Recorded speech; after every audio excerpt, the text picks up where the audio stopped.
Namaskar and Shubh Sandhya, everyone. Welcome to Proof of Craft by Devalok. I'm Mudit and I'm the founder of Devalok. And quite unconventionally, my background is actually not in design at all. And I come from a background of robotics and entrepreneurship. But design was something that I was doing since I was 13 years old. And it just came along with me. And so here's Devalok. We are not even completely 1 year in our journey, but I've been running studios for the past 4 years now. So even before we dive into proof of craft, I'd love to talk about what Devalok is, right? And then there's my degree on the screen. Not like do give two damns about it, but still. So the question of what is Devalok is something I'm frequently asked. But even before I answer that, I would love to talk a little bit about the name Devalok, because it seems to portray us as if we are the Devtas and we are in Devalok, which is absolutely not the thought process behind naming ourselves Devalok. So when we thought about the creation of things, we realized that no matter what it is, it always comes in three stages. Right? It's a stage where the idea is born, a stage where idea blossoms, and a stage where the idea dies so that it could give birth to the next set of ideas. So this process of creation, sustenance, and destruction happens at Devalok. So that's where the name Devalok comes from. Even if you look at the logo, you'd see a small flower bud, and then you'll see a blossom lotus flower, and then you'll see a lotus seed pod. So what Devalok does is kind of explained by its name, not completely, but Devalok Design and Strategy Studio primarily helps businesses with their branding, UI, UX, app design, everything design that you can imagine, packaging design, etc., etc. Right? We have a really wide variety of clients that we've worked with, from a kombucha brand that we designed the packaging for, and also just randomly said that let's do the kimono for them, designed a kimono for them, to coffee houses, to baby care brands, to a lot of other things that we've done, right? And even legacy, like 28-year-old, 30-year-old companies based out of the US. And another component that we don't talk a lot about outside that Devalok does is the fact that we work with businesses on the strategy end of their things. So where is the business headed? What's the vision they have in mind? And a lot of times we end up helping businesses who have their own products set up or shift their supply chains from China to India or whichever country they're manufacturing in. So Devalok is beyond just design. It's an end-to-end studio where, we're talking about taking this idea of this company. They're the clients who came to us without even a name, and we gave the company the idea, the vision, a name, gave them a brand story, and went from there.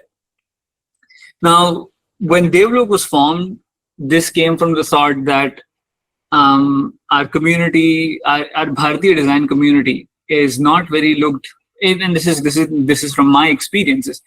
It's kind of looked upon as a cheap labor market in the design segment. People think that $15, they'll give me 5 logo, and quick, cheap, fast, just get it done on Fiverr or whatever it might be, right? You get an Indian to do it. And coming from a civilization that has given the world so many marvelous things, including design, it felt that it's really, really crucial for us to maintain, uphold, and increase the standard that was given to us by our ancestors, the civilizational culture that we were handed over by just being born on this land. Right? And so Devalok kind of became a place for us where we wanted to create a world-class design institution, and at the same time take Bharat as a country, as a unit all together, and raise it to a place where the designs that are coming out of Bharat are not just following global standards, but actually touching the globe, like setting the new global standards, right? And we realized that all of this is not, maybe Devalok can individually achieve it, right? But that status is going to exist for as long as Devalok exists. But when we want to raise the status as a country altogether, it is important for us to train all of our designers, to train as many of our designers as we can, to maintain a new, different set of standards and high quality outputs that we can think of. And so that's where the thought process of everyone grows together, stronger comes in, right? If you think about it that way, we are able to create an intergenerational impact where it doesn't matter if Devalok exists or doesn't. That impact, that leadership of the nation still stays. And as a part of that vision, as a part of that initiative that we've taken, comes proof of craft, right? So proof of craft is an absolute need of the hour for us, so that we can teach our fellow designers what it actually means to have a good portfolio, how to present ourselves well, right? Because presenting ourselves well is like the first and one of the most important step out there. It is our first step. It is our first educational initiative as Devalok that we are putting out there, and we'll keep on increasing these initiatives so that we together as a nation, as a community of designers, can keep growing in quality. That being said, proof of craft is being done on a very, very auspicious day for us. Today is Guru Purnima, and celebrating our culture is something that we take very, very seriously at Devalok, and that's why Proof of Craft and our startup education initiative is on Guru Purnima. Without taking any further of your time now, I'd like to hand over the webinar to the hosts today. So you have Chavi, who's a design associate. So the beautiful work that you see on Divini and some of our other brands. Chavi was a creative director for it. And then we have Arundhati. Arundhati is a content associate. All the crazy good content that you see on the Devalok LinkedIn and sometimes on our client's LinkedIn also is done by Arundhati. Both of them won't flex about themselves, but Chavi was an All India rank 32, if I'm correct, Chavi, in the NIFT exam. And Arundhati has worked on literally establishing standards for studios in the past 3 years, Arundhati, if I'm correct. Right? Yeah, 4. 4 years now. Okay, great. So, Chavi, Arundhati, all yours. All the best, guys. Okay, so one of the few things we want to establish before we go into detail is, first of all, in this seminar, we want to go with a line of thought where you need to understand that a portfolio is not simply a collection of your work. You can't take multiple projects and stick them together, call it a portfolio. What we want is for you to understand that portfolio, just like all of your other projects, is a project, and it has an audience. And the audience depends on where you're sending that portfolio, who is looking at your portfolio. So the further we go into this seminar, that is a mindset that you have to carry forward. You have to understand and you have to analyze at every point who is looking at your portfolio, how they're interacting with your portfolio, and what are their expectations, how do you meet them. So in general terms, your portfolio is the highlight of all of your skill. It is the benchmark which says what your abilities are and what are the things that you are capable of doing. It is going to be a collection of your work which is narrated in a way that displays your design journey. It shows what kind of person you are. It shows what kind of designer you are. So the next thing we're going to do is we're going to take 3 hypothetical personas. These hypothetical personas are 3 audiences that you could possibly come across. The first persona is, let's say, someone named Samarth Kumar. Samarth is a recruiter of a design studio. So if we try to understand what kind of a recruiter he is and what kind of work he would expect from a candidate who is going to be shortlisted for a design studio, you have to understand that being a design studio, Samarth is probably another one of the designers. So first of all, your portfolio is being evaluated by someone who has an eye for design, who has an experience in the creative industry. Secondly, as a designer, they're not going to leave all of their work to just look at your portfolios and your resumes. People who work in the creative industry usually give about 3 to 5 seconds per portfolio. The more they like your portfolio, the more time gets added on. There are very there are very few instances or circumstances where such a person is going to look at the entirety of your portfolio from top to bottom, from the first page to the last. So impact is very, very, very essential. So what is someone looking for in a graphic designer, let's say? So someone who can work with multiple projects and that have different requirements. Because it's a design studio, you are expected to work on various projects. You are expected to work on different kinds of projects, whether it is branding, whether it is packaging. Is it a food industry or is it a finance industry? Whatever it is, you need to show a skill set which is multifaceted. Second being someone who has an excellent sense of engagement and is able to present their work properly. The work is not the only thing that matters. How you're presenting it is one of the most important things. The pitch that you give, just like your portfolio, the pitch that you give is equally important at getting your work done. Next, someone who can deliver quality of work and can show behind the scenes to prove it. The behind the scenes is basically your design progress. The design progress is important for someone who's working in the creative industry because it tells how you work. It tells how you are going through your research, how you're going through analyzing your project needs and project wants. Someone who understands how people interact with design and uses it to their advantage. Let's go to the second scenario. Garima Singh. Garima Singh is a recruiter for a tech startup, which could either mean she's in a department who is related to HR. They are recruiting for an agency or for a company which is based on tech. What do we understand by someone who needs a graphic designer in a tech startup? First of all, being a startup, that means you might have to work in different kinds of things at the same time. You might have to do the assets, you might have to do the branding as well, but all of them for one company, for one brand. Secondly, if Garima is a part of a tech startup, there is a big chance that she may or may not be a creative person. She may just be another employee in the tech startup who is looking for a graphic designer. That will completely change how she views your portfolio, how she goes through the recruitment forms. She might look at your CV before she looks at your portfolio. She might look at your credentials, how many years of experience you have and where you have worked before she actually looks at your physical work. So the process gets flipped in comparison to when you're looking to apply for a job in a design studio.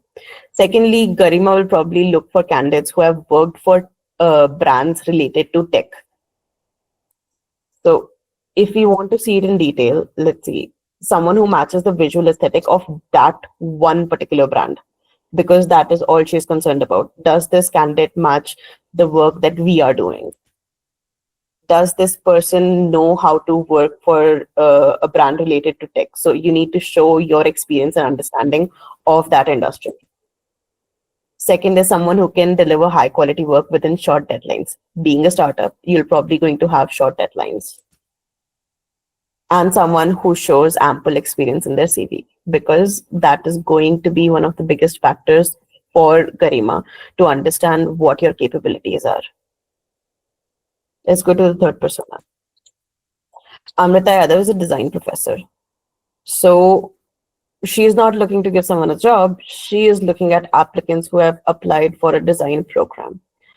Now, someone who has applied for a design program, the expectations are extremely different as to when you are applying for a job. So Amrita is probably going to look for someone who has a clear narrative and personality that is expressed through their portfolio. It is very important for courses, for universities, for colleges to understand what kind of person you are, what kind of a designer you are. Does your design have personality? Does your design have impact? What is your design story? These are things that are actually important to someone who is evaluating your portfolio for a course. Second is someone who has recorded the process of the design works, conception to execution. This is not only the proof that all the work that you've presented was in fact done by you, but it also, again, it archives, sorry, it gives a step-by-step representation of how your process works, how your brain works. Next is someone who shows potential in a niche direction. Now, niche direction is important because that means you're not just someone who doesn't know what they're doing, you're just flapping your arms around. That's not the candidate who Amrita will look for. She will look for someone who has passion. And people who have passion usually have a particular style, usually have a particular niche. If you want to be an illustrator, you will have a lot of illustrations in your portfolio. If you want to be an editorial designer, you will have a lot of editorial design in your portfolio. If you're into animation, you show animation. So a niche direction is very, very important. Then someone who stands apart with their work, either through skill or their thought process.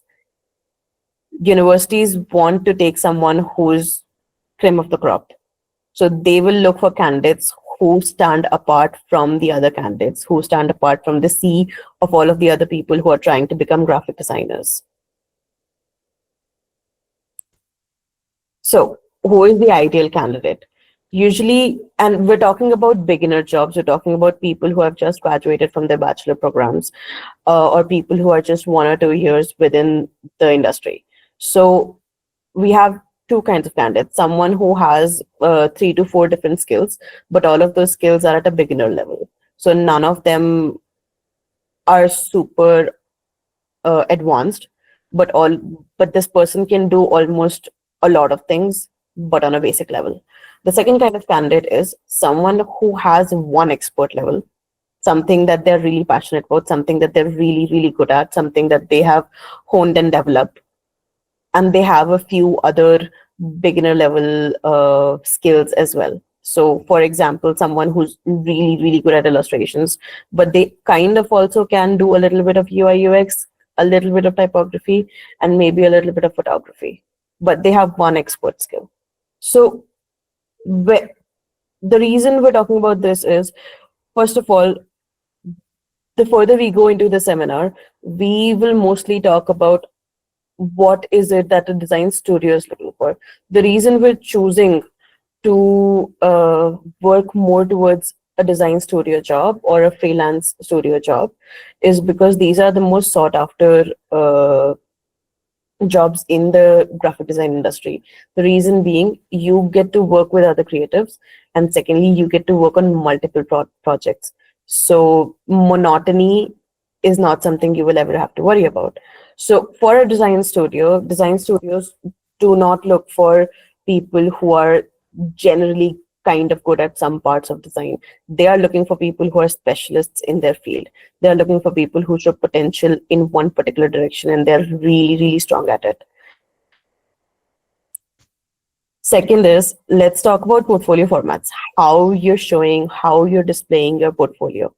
So there are multiple websites or multiple formats or tools that you can use to display your portfolio. So there are two kinds. One is a personal website, so anything that gives you an online presence. And the other kind is something manual, which you will have to send through. Manual portfolios are basically hard copy portfolios that sometimes people used to mail, but we're living in an online age. So the other kind of manual portfolio would be a PDF. So we're going to go through all of these different formats, all of these kinds of portfolios, discuss what the pros and the cons of all of these platforms are, and try to see how we can manage through all of them so you can decide what format you want your portfolio to be on.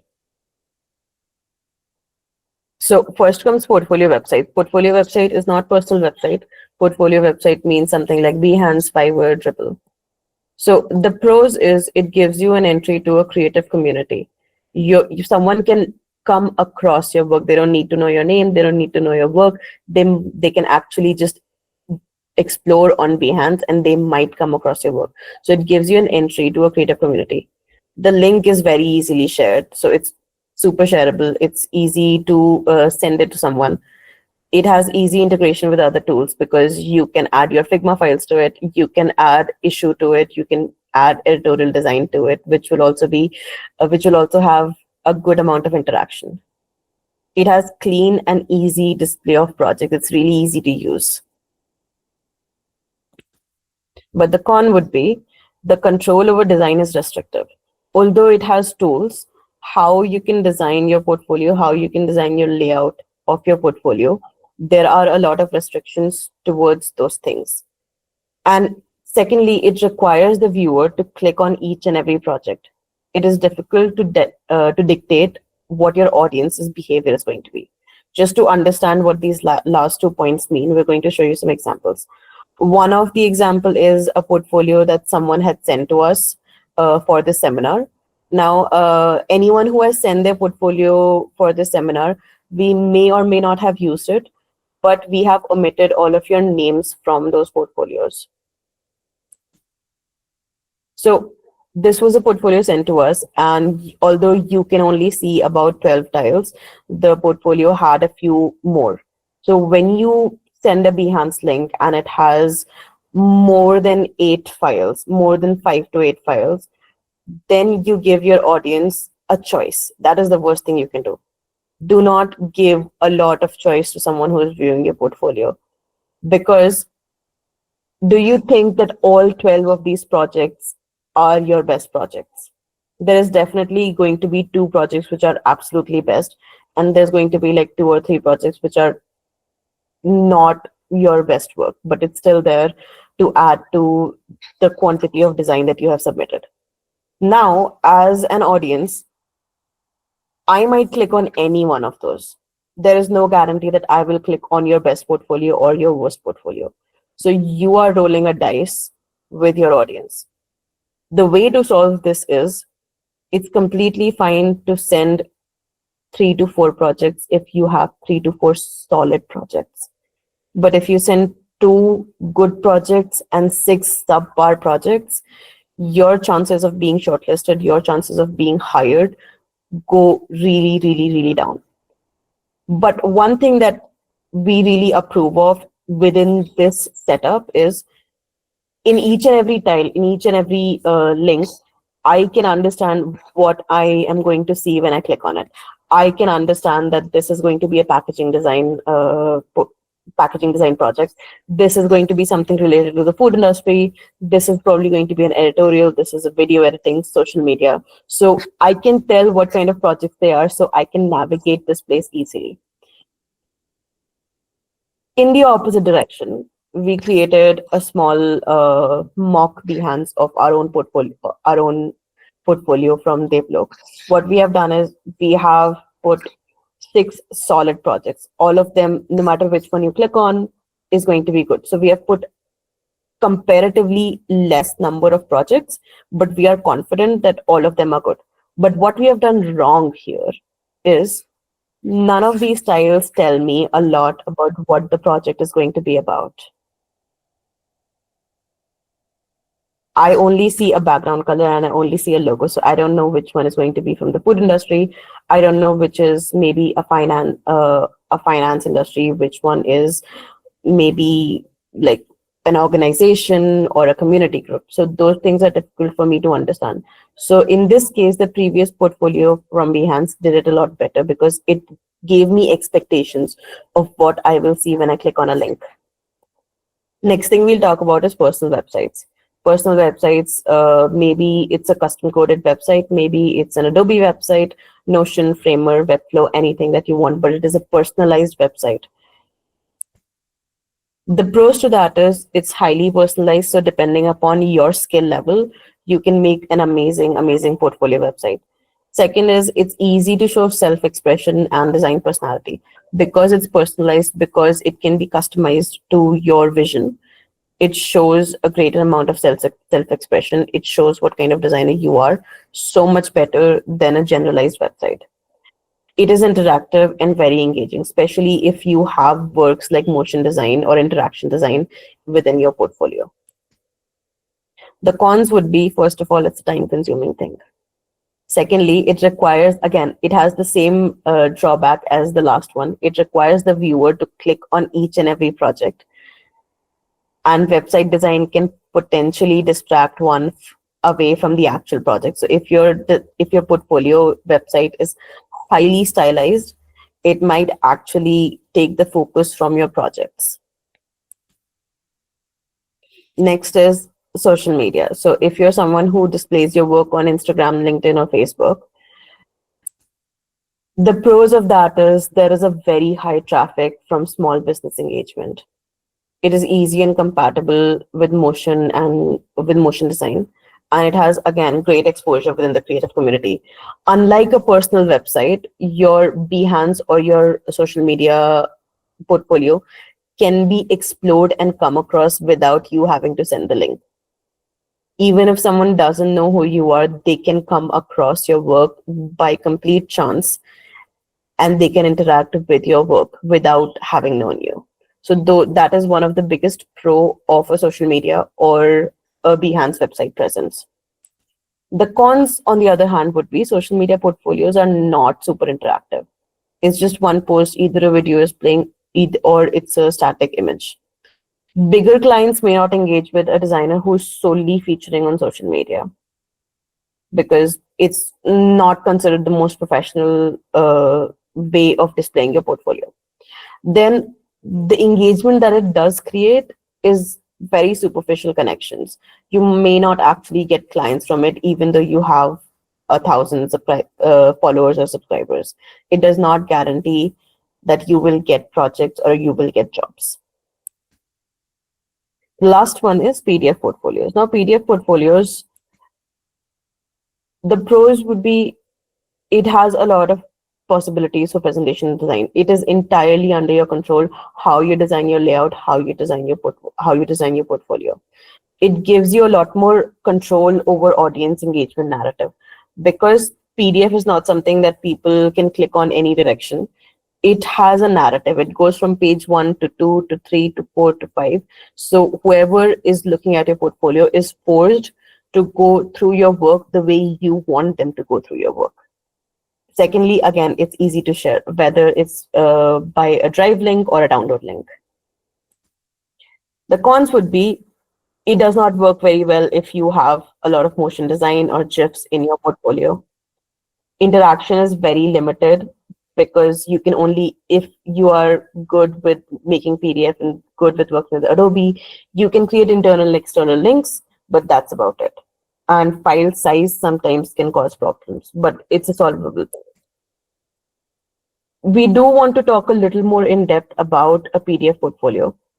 So the first general format that most people use is a deck format, where you have these 16:9 presentation decks and you put your work on that and it goes one page by another. So it can be viewed as a presentation or a file. This is one of the examples from the portfolios that were sent to us. So as you see, there is one screen is going to have one piece of information, the next and the next and the next. It is the simplest and most rudimentary form of how you can create your PDF file. Second is a traditional book format. Traditional book format is good for people who want to show the same portfolio in hard copy as well as in soft copy. So these things can be printed, plus because they're traditional book format, it also serves as a testament of how good of an editorial designer you are. So that means you're going to have pages left to right and you're going to have spreads. This is an example taken from our portfolio book, which is called Manas. You can search it online. So this is how you format things into a book. Then the third kind is where you're exploring a little bit. So for anyone who has ever read any online webcomics, knows that they do not work with the same presentation style as books. The books go from one page to another, but any web comic that is ever published goes from top to bottom. So that is where the explorative format comes. It is not divided in page, but it's rather just one big line that goes from top to bottom. This is also how things are arranged in a Behance. So this way, you don't have to create you don't have to create literal breaks in your portfolio. You can simply go from top to bottom, and that is how a person reads, whether they're reading it on a desktop or they're reading it on a mobile phone. The point is, you don't have to conform to something that is already being done. As long as it works, as long as it does not cause frustration for your audience, you should try doing it. So some additional points would be, we see a lot of portfolios that are shared to us during our hiring cycles, which are Google Drives. And some of them have like 10, 15 links. Believe me, someone who is working as a designer in a design studio is not going to go through 10, 15 links. The best way to give a to share a Google Drive folder is, it has two files. One file is your portfolio and one file is your resume. Do not send more than 3 files in any circumstances. Then online presence is necessary. No matter what amazing PDF portfolio you have, you need to have an online presence. So either get yourself a Behance, get yourself a personal website, or get yourself a social media presence. Ideally, you should have at least 2 portfolio formats ready to go. You could have one PDF, one Behance, or one Behance and one personal website, but have at least 2 formats. Then when presenting small projects with only 1 or 2 visuals, that also happens a lot. Sometimes people send us portfolios where Behance portfolios where you have to click on a link and it takes you to one poster. And then you realize, you click on other links and you realize all of those links have 1 or 2 visuals. So when you have work which was in a small project, so you say you did an illustration for a brand, but it was a single illustration, and then you did a flyer for someone else, or you did 5 social media posts for someone else. So it is better, instead of putting them in different folders or putting them as different files or projects, club them together into smaller projects. Say, this is my illustration archive. This has 4 different illustrations. All 4 different illustrations were done for different clients. This way, we can see all of your work in one place instead of having to go through different ones. Next, we come to portfolio contents. What kind of projects should your portfolio have? So understanding the types of projects that are required within a good portfolio. An all-rounded portfolio for academic or a studio job purpose should include 2 main types of project. One is a commercial project, and the second is a conceptual project. A commercial project would be something that reflects real-life market-conscious work. So stuff like branding or packaging or flyers and posters, which are actually going to serve a purpose, which are actually going to be published in real life for a real-life brand.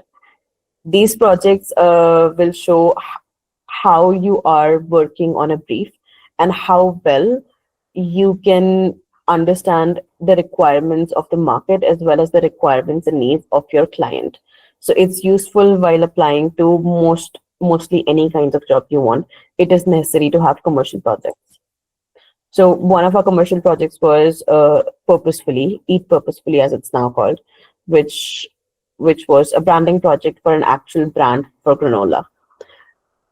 Now, anyone who is a recent graduate, or you're still in university and you're looking to create a portfolio to get a job later on, you might probably come across the problem that you don't have clients who give you big projects. You may find clients who give you small projects like make a poster for me, make a flyer for me, make social media posts for me, but you may not get clients which give you an entire branding project. In those cases, it's completely fine to just come up with your own brief. You can go to ChatGPT, or you can there are multiple boot camps on the internet which will give you a list of different briefs, and you can select a brief and work on it. For example, this is a work I did about 4 years ago, which was I made myself a brief for a website for a modeling agency. So the modeling agency website, where it's based, what kind of work their models do, and how you show each of their profiles. So I came up with a brief and designed a website accordingly. So even if you don't have clients, there are ways to overcome those factors, because you can always just come up with a brief. But you have to make sure that everything that you do within those designs will work in that market, in that industry, because it is still a real life project. The second kind of projects are conceptual projects. These are very important when you're, especially when you're applying for another design course or like a master's course, or you're going for a studio job, because these projects will show what kind of a person you are, what are your motivations as a designer. So conceptual projects don't always have a commercial monetary value. They fall at an intersection between art, design, research, or innovation. So by doing a conceptual project which was not motivated by you being given an assignment or you being given some kind of compensation for it, it shows your curiosity and your drive towards your creative field. This is an example of a conceptual project. This was based on a cultural understanding. The inspiration was matchboxes, old matchbox collections. And we took the style of those matchboxes and how they were designed, and we put them, and we put in that a concept called Hinglish. The Hinglish is something that every Indian understands. It's a combination or urban slang for how we speak a mix of Hindi, English, Farsi, Urdu all at once, because that is what makes sense to us. People who came up in a culture of diversity. So this is a conceptual project which has a cultural significance. Then there are conceptual projects which are more personal in nature, who are driven by more personal narratives. For example, this is another project which simply showed the artist's surrounding and where they lived, which was accompanied by the title Home. So it was a series which were the memory of the first apartment from New Delhi, India. So the conceptual project, even if it's not of cultural significance, even if it's not something that is innovative in a design sense, it can still be a very personal project which shows your abilities as a designer.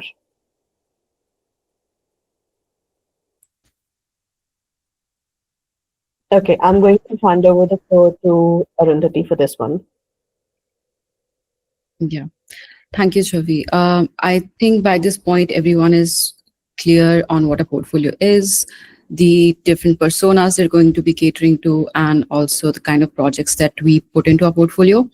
But as much as the work and the visuals are important in your portfolio, it is very important that you know how to talk about your work in the portfolio, which is the portfolio content, because it gives your work an added weight. It gives your work a lot more context than just the visuals.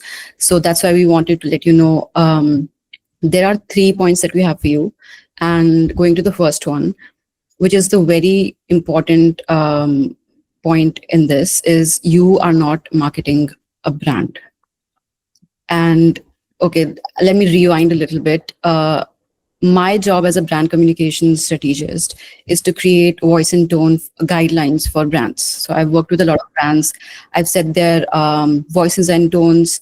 So there is a distinct brand voice that every brand carries with them. It is used in their marketing copies. It is used everywhere on their social media and products and services. And that is their brand voice. It is very consistent. And the second thing is a designer's voice. So the second facet of my job is to convert what we have done for the brand into case studies, into portfolios, into our book portfolio, which is very content heavy.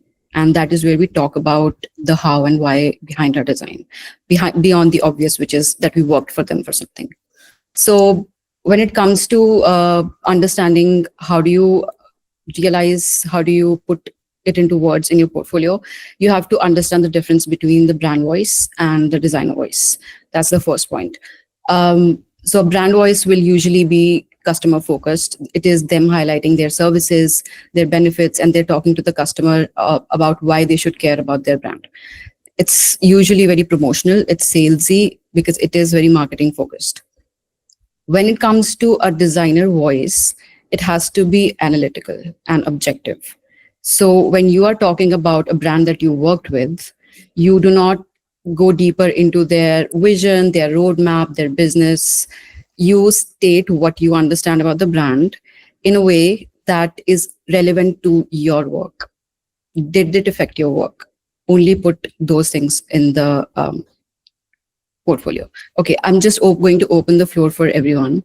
I am going to put a sentence or a paragraph in the chat, and you'll have to tell me if it is something that a brand would say or if it is something that a designer would say. I'm taking an example of Blinkit here, which I believe everybody knows. There you go. You can drop your guesses in the chat. You're free to do that.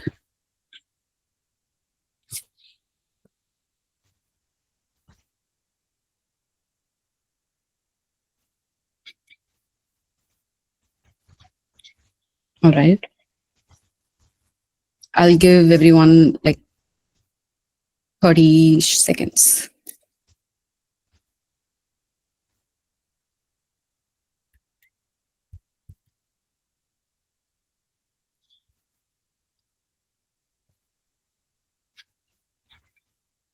Okay.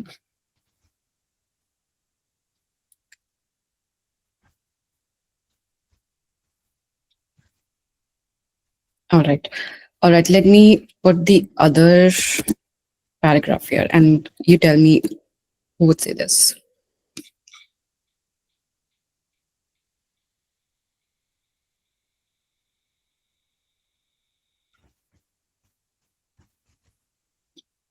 Yeah, that came easy to everyone. So you see what the major difference is between both of these paragraphs. I think someone already mentioned it. It's just a business model. It's not something a designer would say. With this, I wanted to tell you guys that this is something that we're actually doing for our own portfolio. So this is something that is going to go on our Behance soon. So this is something which is a real life example.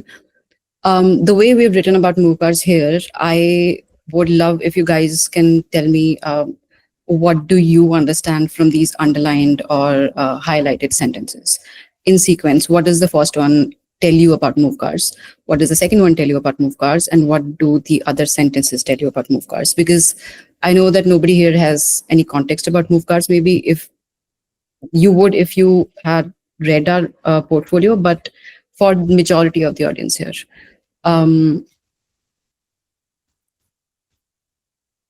Okay, let me just get into it. So the first line, if you read it carefully, is something that explains what movecars.com does. It is one of the earliest online directories for car shipping in the US. So that has already established what Movecars as a brand does. The second line is about its legacy and how long it's been in the business. Now, I would usually suggest against writing something like this, but in this case, the brand approach that we had with Movecars. All right, not really, but in this case, the branding approach that we had with Movecars depended a lot on its legacy of 27 years. So that's why we have mentioned it here.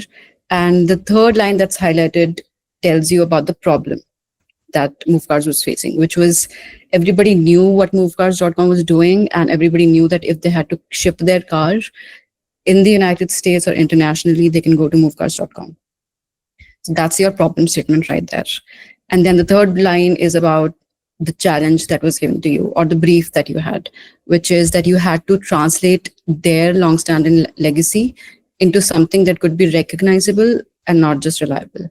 Because people knew movecars.com, they did not know movecars.com as a brand. It did not have a recognizable logo. So that was the challenge here. So all in all, within these 4 or 5 lines, you've covered what the brand does, its legacy, its problem statement, and your challenge. This is as brief as we would like your content to be in your portfolio. Moving on to the next slide. The next principle we have is my favorite, which is keep it simple, stupid. And this is actually a design principle, and it's mostly used in product design when you want to design minimal functional products and services. So, but it also applies to content a lot of the times and writing in general, not just content.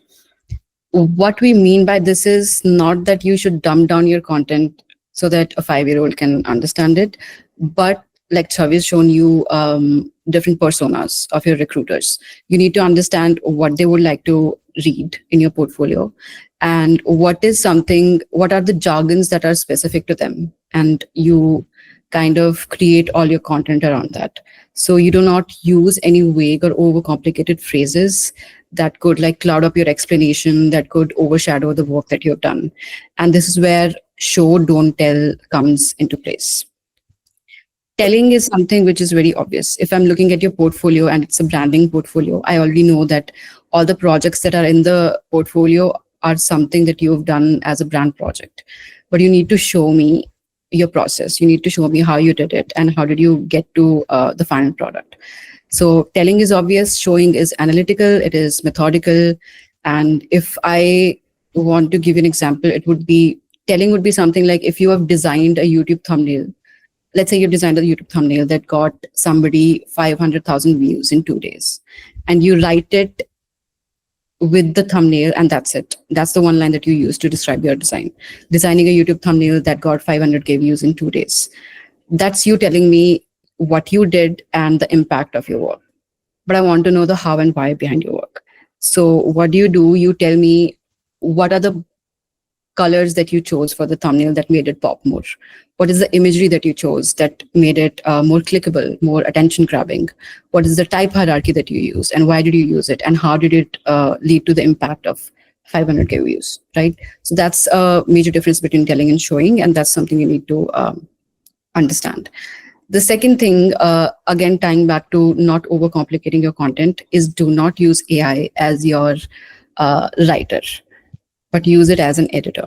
What we mean by that is if you are just starting out, let's say, and you are learning how to talk about your design, you can learn about that by writing it first.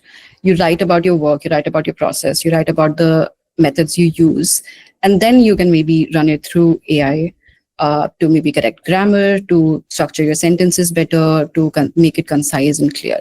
So that's why I think nowadays AI generated content is very, very recognizable. So I would say please refrain from using that because people do catch up on it a lot. Some of the AI words I think everybody knows here are innovative, game changer, paradigm shift, next generation. They're very big words. They sound very heavy and badass, but if you do not give me context with it, I will not read beyond it. So try to use words that are more human, like you would actually explain somebody when you're talking to them. Yeah. Now, can we move to the example, Chavi? Yeah. So the last thing that was, that's the most important thing actually, is your content length in the portfolio does not matter as long as it is relevant to your work. So even if there are 4 paragraphs, there have to be 3 things, three essential things that you need to be mentioning in it: the problem, the solution, and your role in solving it. And this is something that we covered in the previous example as well. Making your brand known, the problem it was facing, and the solution you provided is very important with your process. And so is your role in solving it. A lot of portfolios we get are maybe group project related. So let's say there are 2 portfolios we have from the same college and they were in the same team and they worked on this one conceptual project. And both of these come to us and they do not mention what their particular role was in this project. So that is something that you need to clearly mention. This is not only restricted to like college students, but also people who work in studios, agencies, or in teams, in offices. If there is an agency involved, if there are more team members involved, do mention them. It builds more credibility to your work and like more trust for us as recruiters to see that okay, you're transparent with your work and you have confidence in your works, and that makes us look at your portfolio, further. Coming to the next slide. This is again an example from Move Cars. At the very first glance, there are two very big paragraphs here. And even though I've highlighted a few words here, I've made them bold, it is very hard to focus on them because there's just too much crowded content around them. Now, there is a lot of vagueness in these sentences because if you look at the highlighted lines, it says incorporated multiple advanced SEO techniques and best practices. Okay, good. Then there is comprehensive approach. Good. That increased visitor metrics, that increased conversion rates. Again, good. This is again the example that I gave you in the beginning with the YouTube thumbnail. So they're telling me what they did and they're telling me the impact, but they're not telling me how again. Whereas if you go to the next slide, Chavi, this is something that is going to make it a little more clearer for me. Do not look at the hierarchy or the positioning yet, just look at the content. If you make your impact more visible, it is going to attract the recruiter more. It is going to be the first focal point for the recruiter to look at. And from then they're going to see, okay, if this is the impact this person has created by creating this brand's website, what did they actually do?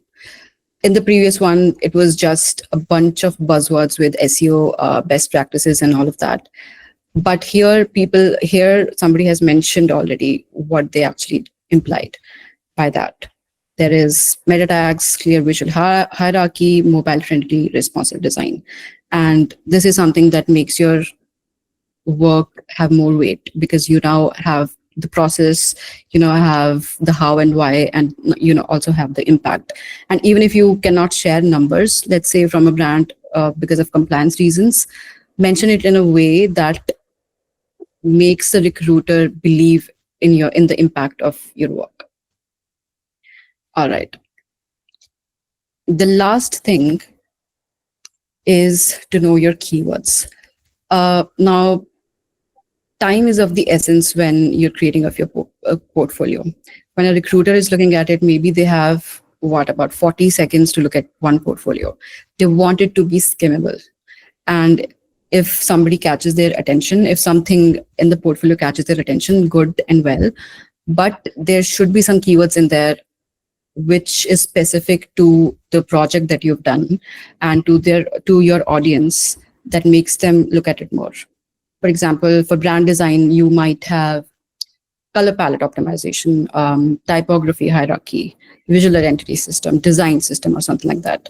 For web design, you can have responsive layout, UX flow, accessibility compliance, a lot more buzzwords, which are not just there for the sake of it, but it adds weight to the work that you've done.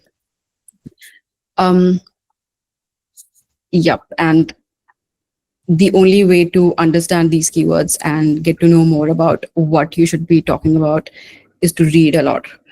Read a lot of blogs that designers do, read their Substacks, they're for free, read their portfolios, go through the best portfolios that you can find, and also guides that are online.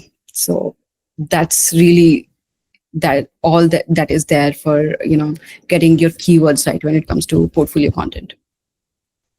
And just wrapping this all up, 3 major points that we've discussed. One thing, you're not the spokesperson for the brand. So please keep your voice very design oriented and be more process focused than brand focused. Second, keep it simple, show, don't tell. Do not use AI as your writer, use it as your editor. And the last one is to always know your keywords. And with that, I think you'll be set with your content. And just as important your content is, it is very important to know what layout do you put it in alongside your visuals, which is something Chavi will take you through next. Yeah. Before we go to the next segment, there are a few points that I wanted to add within this particular segment. So, if there is anyone who is wondering why we're talking so much about writing, why we're talking so much about the copy or or the written content of a project, because as we were talking about earlier, recruiters don't have a lot of time to go through all of your reading material from all of your writing material. So, one of the reasons it's really important to know how to talk about your design is, first of all, it gives you credibility. You know what you're talking about. Your design is not simply instinctive, but everything that you do comes from proof, comes from experience, comes from your actual capability and ability. If you do not know how to talk about your design, those things cannot be established. Whether you're talking to a client, whether you're talking to someone else. And it may be completely fine and it may be overlooked if you were to work as a junior designer somewhere. But even in those cases, at some point you're going to be someone who has other junior designers working with you or under you or for you. If you cannot communicate your design process, if you cannot communicate properly in universal design vocabularies, then it's going to be really difficult for you to manage a design team and to work in a collaborative environment. So it is really important that you know how to talk about your design, how to explain the impact that your design creates.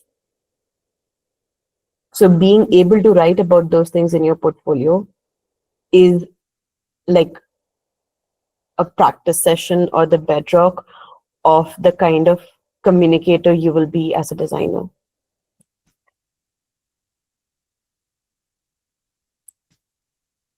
Next is typography, composition, and layouts. So we have talked about the general things that we need to understand when we are creating a portfolio, when you are presenting a portfolio. But no matter how much you know about those things, the only thing at the end of the day that's going to matter is how good of a designer you are. And so what we're going to do in this segment is we're going to go through a few basic guidelines of good design. And these are guidelines. Guidelines is the word I'm using because these are not hard and fast rules. As you grow as a designer, your work will come more instinctively. It will not need to follow the rules because you have explored so much, you have gained so much experience that you don't need to be confined into small boxes. But while that's not the case, or in times when you feel like you don't know what to do, or you don't know how to create a good design in a circumstance where you are really slumped, these are the guidelines that you need to remember. These will ensure that you create a good, readable, legible design at any point of time. This is how you will create impact. So first thing we need to talk about is visual contrast. Visual contrast is basically different things in the piece of design and how they are different or distinct from each other visually. How you can dictate a visual contrast is by mainly four things. First is scale. Something is really big and the other thing in comparison to it is smaller. So the contrast creates impact. The contrast creates interest in your design. The second way to create a contrast is line weight. Whether it's an illustration, whether it's a typographical work, by increasing or decreasing the line weight, you again create a contrast. The third thing is contrast through color or through value. The one thing that is the brightest and one thing that is a little dull or saturated. Fourth is shape. Something that is really sharp or something that is rounded or smooth. So why is visual contrast important? Visual contrast is important because it dictates your visual hierarchy. Hierarchy is basically the thing that you see first in the design and what you see second in the design. There is a control that designers need to have on every asset that they are putting out there. as designers, we can control what a person sees or reads first, where their eyes go next, and where their eyes goes in the end. That is done by visual hierarchy, and visual hierarchy can be dictated by visual contrast. So basically, the thing that has the highest contrast within a design is the thing that you will look at first. That which is why headings are bigger than the body copy, which is why headings are bolder than the body copy. So a few examples if you want to see. Here, highest contrast is the text that you see as the main focal point of this work. It says the area of highest contrast is the highest on the hierarchy. So this is what you see first, and then this is what you see after that. And then the same hierarchy is created by line weight, where highest contrast is written in a larger weight compared to the rest of the text. Or you create it through colors. Here, the background and the foreground are saturated compared to the high contrast of this one block. So again, this creates a focal point. This is the thing that we look at first. This is the thing that we look at second. And this is the thing that we look at third. So everything in design has a relationship with each other. Contrast and hierarchy are what that dictates that relationship. How is this one thing related to the other thing? Why do we have to read this first before we read the next thing? Why do we look at this image and we know that the caption below it is related to that image? So everything in a piece of design has a relationship with each other. It has a context because of everything around it. The third thing is typography. We will discuss a few very, very basic do's and don'ts of typography. And again, I will repeat, these are not hard and fast rules, but when you're in a slump, when you are wondering if your design is working or not, these are the things that will help you make a legible design. So first is, we talked about contrast, we talked about hierarchy. So when we create hierarchy in our text, say we have a heading, we have a subheading, and we have a body copy. It is a really good choice to create different weights and sizes for all three of these things. And when you're creating weights, try to skip one. So we have extra bold, we skip bold, we go to semi-bold. And then we skip, say, regular, and we go to medium. That creates a considerable amount of contrast between all three of these texts. The next would be the letter spacing. Letter spacing or line spacing is very important when we talk about the legibility of the design. If there is too much or too little space within your text, within your design, it's going to be difficult to read. And we do not at any cost want a design which is illegible, something that we cannot understand, something that we cannot read or get information out of. Readability and legibility are some of the very important things that we learn when we're talking about design, when we're talking about especially commercial design, because the main prerogative is to communicate a message. If the text is not doing that because the letter spacing is too much or too little, it's not going to work. So we have an example where the letter spacing is about 31% and one where the letter spacing is about 3%. This is a lot more understandable compared to this one. Similarly, when we have different formats in which we're writing text, whether it's landscape or it's portrait, it becomes difficult to read text that stretches from one corner of the screen to the other corner of the screen. So one of the best practices to make your work legible is to break your text into two columns. That makes it a lot more, that makes the process of reading a lot more faster and a lot more easier. The screen that you're seeing, I don't know about you, but my laptop is about 12 to 13 inches, which is a very, very small laptop.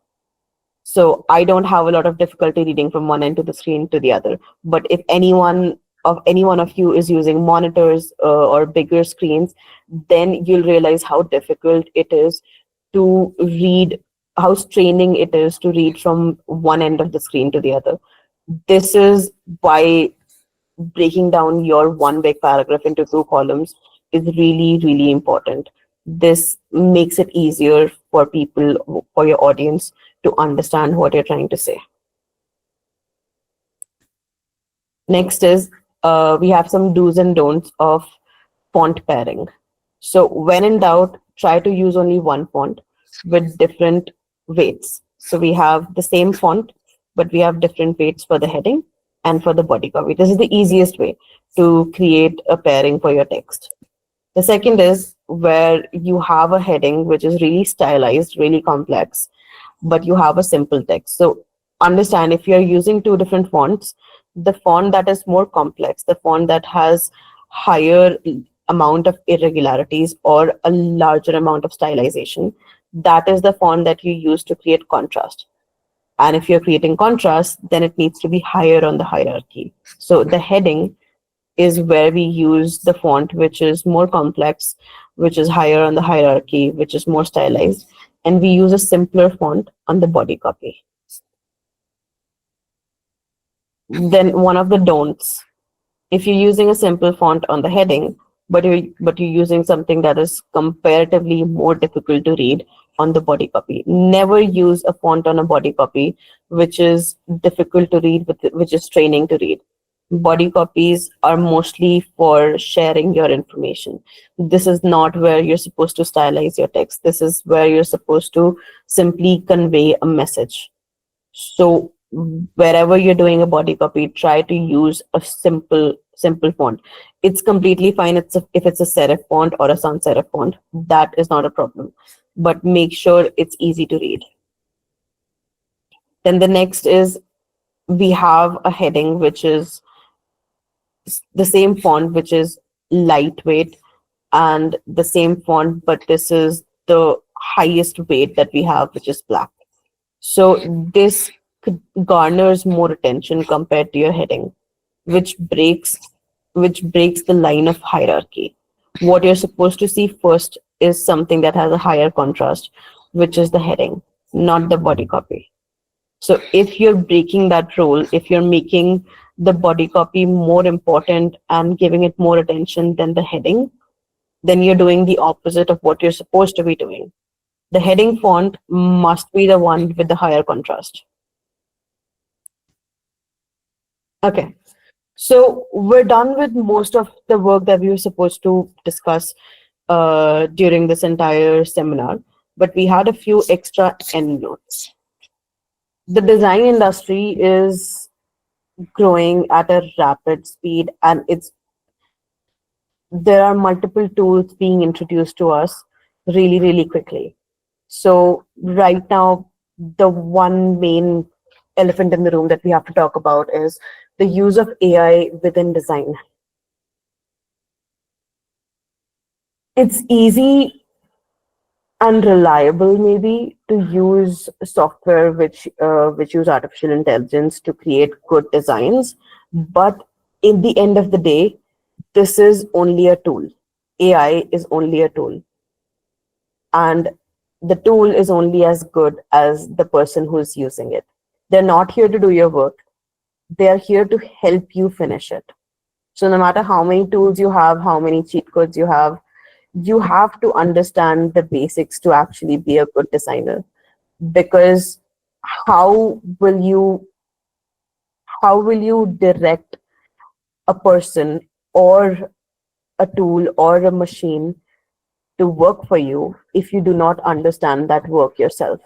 There are so many classes, videos, reels, YouTube essays that are talking about how to make it big in the gig industry, how to use AI to earn more money more quickly.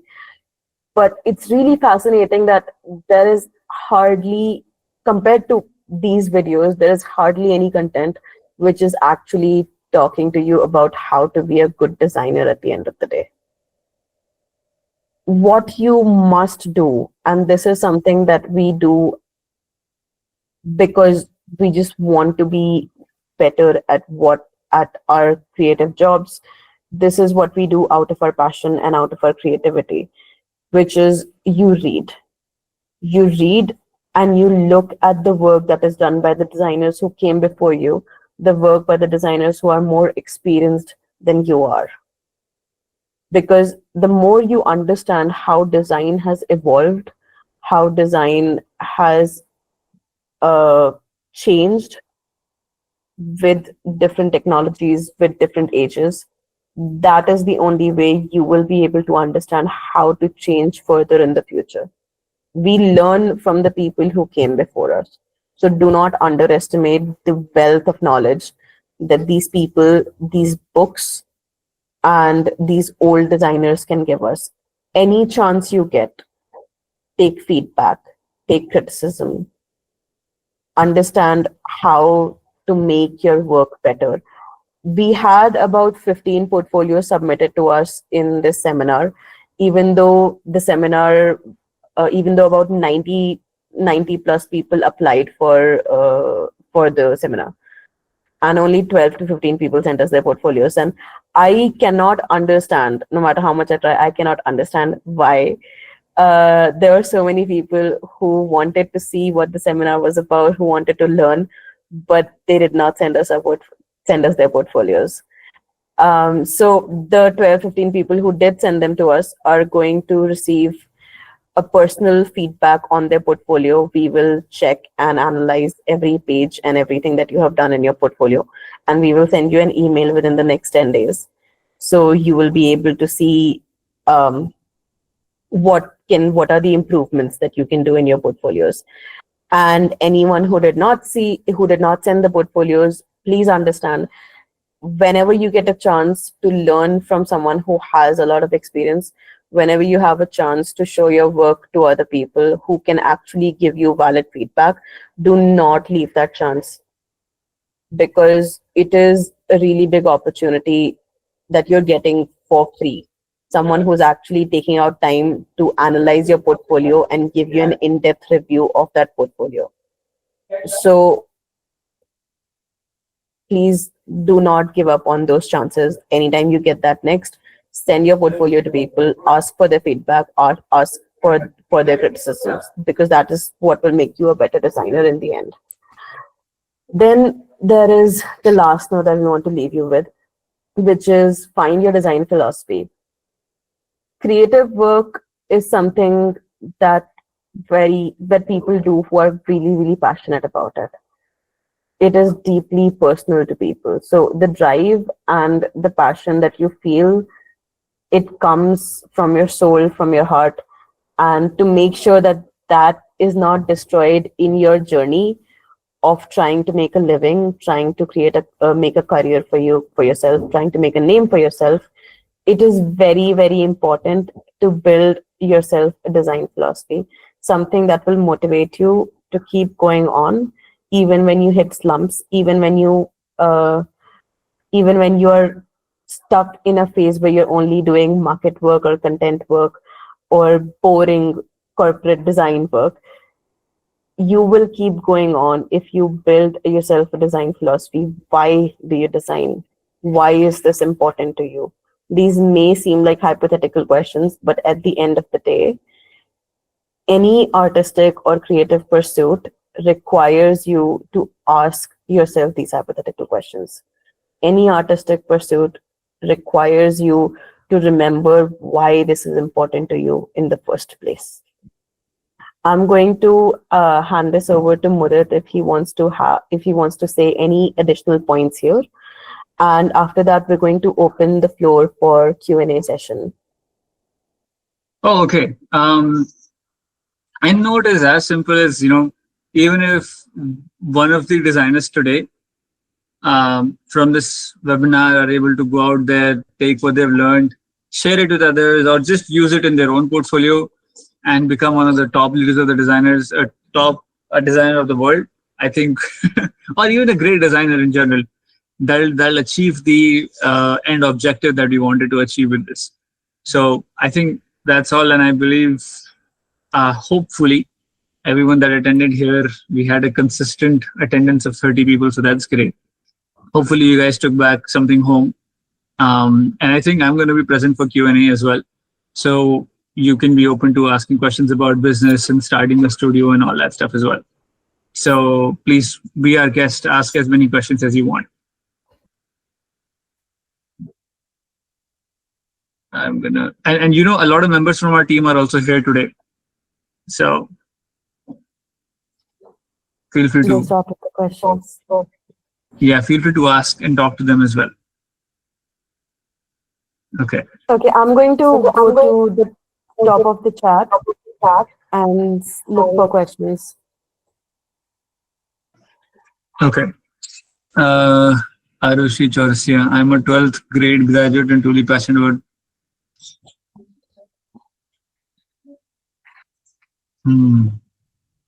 I think, Chavi, you should answer this question, but my 2 cents on that question of what Arushi is asking. Just a second. I don't know where you're reading this from, but I see the first question at 7:18, which was by Harsh Jawar. He's asking if we're not going to do portfolio reviews. So, Harsh, if you have sent us the portfolio, we are going to send you a personal review on your email.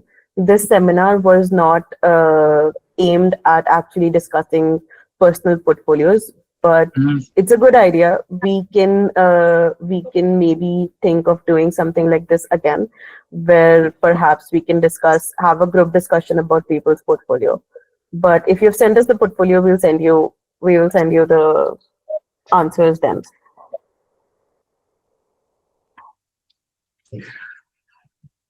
Okay. Will this recording deck be shared with us? Yes. So we will create a small handbook, and this will be available publicly. Like, this will be available to anyone. We will probably share the link with everyone on the email, so you can go through all of the text again. Shivam, why don't you unmute and ask your question? I think you're allowed to unmute, right? Yeah, hello. Yeah, go ahead, Shivam, ask your question. Good evening. Good evening. Like, mainly I struggle while explaining my designs to my clients, and it happens with me very often.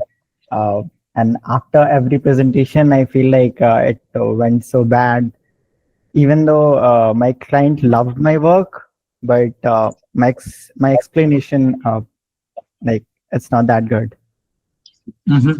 So one thing I do know that it's not a confidence issue, because you were able to unmute yourself and talk in this group of people that you don't know.